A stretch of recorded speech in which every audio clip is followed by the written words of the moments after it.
It's noticeably more quiet here than your average soccer tournament. Teammates aren't yelling back and forth. The referee has no whistle. But don't let the silence fool you. It's quiet here for a reason. These soccer players are deaf or hard of hearing. And while winning is on their minds, the fact that they're together is what matters most. Peers are tremendously important, especially for youth. For example, a lot of high school students who are deaf, they do not have role models, deaf role models in their own schools. They only see teachers who can hear and so are unlike themselves. Many of these youth can't speak aloud, but they definitely have a lot to say.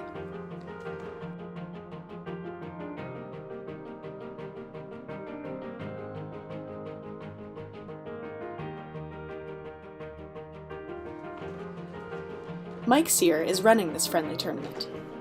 He works for an agency called Silent Voice. Silent Voice does different events throughout the year. Sporting events are one of our most popular in the deaf community.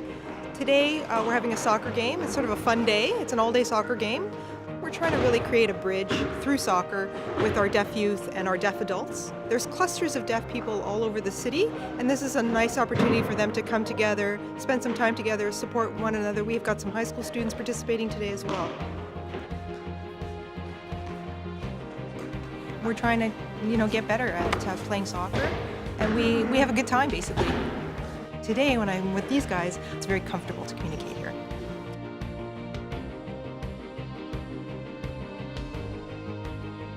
What does it mean to be an effective communicator? As a Catholic student, it's one of our graduate expectations. We're learning how to engage with our world and those around us. Some people think that's about saying as much as possible, as loudly as possible, to get your point across. For others, it's talking to as many people as you can, all at the same time. But what if to communicate, you don't need to speak vocally or hear audibly at all? First, I'll talk a little bit about myself. As you guys can see, I'm deaf, and as you can also see, I use American Sign Language. And it's a language just like English or Spanish or French or any other spoken language. And before we talk about programs, I think maybe I'll explain a little bit more about what it means to be deaf. Does that mean if you speak louder, they'll hear you? Like actually? What do you guys think? Somebody yell something out, see if I can hear it. No, I'm just kidding. Obviously that's not gonna work. How do you memorize all the actions? Well, it's just like you memorize all the words in English. You're not thinking about how to remember what it is you say. It's just the language that I use, and I know how to use it. Is there a cure for people who are deaf? There is some technology like cochlear implants, and they're also doing research with things like genes. But there's also another perspective too. Deaf people are very proud of who they are, and they don't want to lose that. We see ourselves as being totally okay. Silent Voice's mission is ensuring all deaf people can access the services they need, including newcomers to Canada and the disadvantaged. They offer social and recreational programs. And they teach sign language to families, so parents and siblings can all communicate. So deaf people, deaf children, youth, adults face barriers at every turn, from goods and services to housing, to employment, to education, recreational and sports activities. So imagine a child who wants to take summer programming. Deaf kids may not be able to register for that same course. It's not accessible to them. So Silent Voice provides these services, and we break down barriers.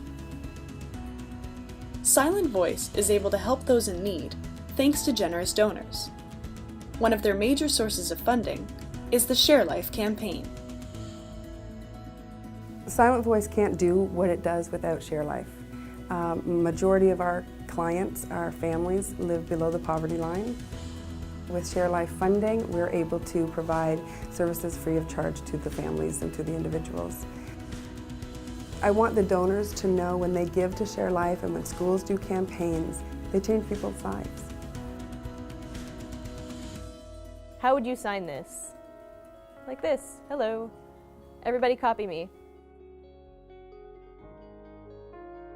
How are you?